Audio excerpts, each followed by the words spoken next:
জানুয়ারি মাস শুরু হতে না হতেই শীত যেন একেবারে নিজের পুরো শক্তি নিয়ে বাংলাদেশে হাজির হয়ে গেছে।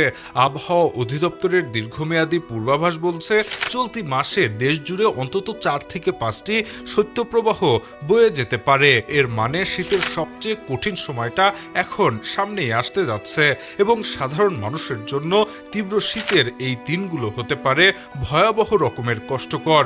আবহাওয়াবিদদের মতে জানুয়ারিতে আসা শৈত্যপ্রবাহগুলোর মধ্যে বেশ কয়েকটি হবে মৃদু থেকে মাঝারি মাত্রার।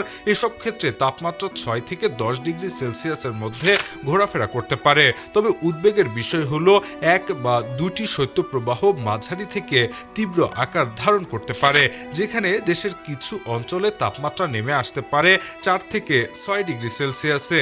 এত কম তাপমাত্রা স্বাভাবিক জীবনযাত্রায় বড় ধরনের প্রভাব ফেলতে পারে বলেও আশঙ্কা করা হচ্ছে।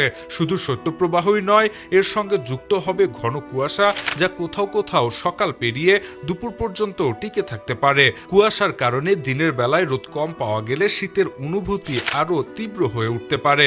দিন ও রাতের তাপমাত্রার পার্থক্য কমে গিয়ে সারা দিনই ঠান্ডা ভাব বজায় থাকতে পারে।